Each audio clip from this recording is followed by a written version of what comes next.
Springtime also means being able to get fresh greens from the garden, and you're often able to grow a variety of greens that you may not be able to get easily in the market.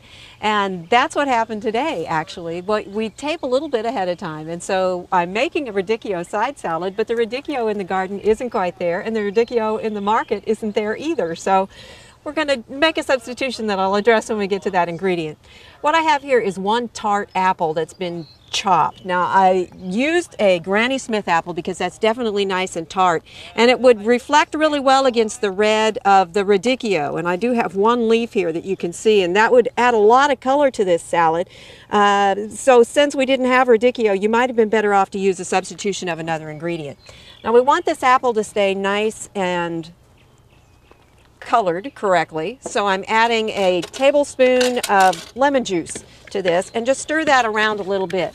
Now go ahead and use your big salad bowl because this is going to be part of the other ingredients, and we're not using it so much to protect the color as actually add some flavor, so make sure you use a fresh lemon juice with that when you do.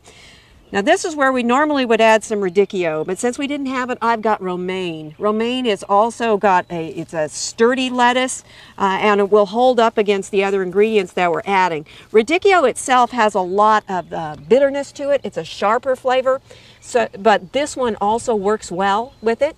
And to that, I've got about 4 cups of spinach that's been cleaned and stemmed,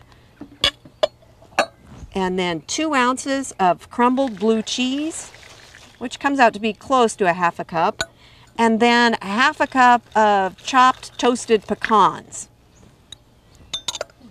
Those ingredients, you're just going to let them sit there while we go ahead and make the rest of this, the dressing. And for the dressing, I have 2 tablespoons of cider vinegar. If you have other flavors of vinegar, that might be a nice combination as well.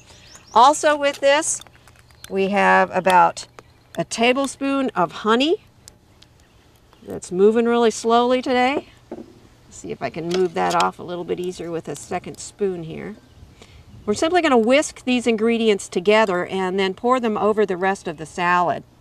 Also with this, we have about a tablespoon and a half of Dijon style mustard. If you want to add a little bit more spark to it, you could add one of the other types of mustard that maybe are even a little bit more spicy than a Dijon style. And finally, I've got 2.5 tablespoons of canola oil. You could use olive oil as well. Whisk these together just enough to get them blended. Now these are going to emulsify because the mustard in here is actually going to help serve as an emulsifier.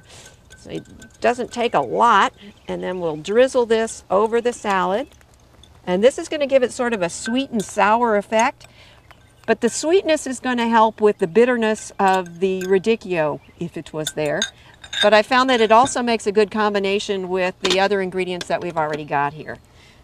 We'll make a quick toss of this to make everything well blended. Bring the apples up from the bottom. Make sure that some of the dressing gets on everything. Now make sure that when you're doing this that you get the lettuce or the radicchio and the spinach all really dry. Otherwise it's not going to stick to the dressing and it's all going to run down to the bottom for you.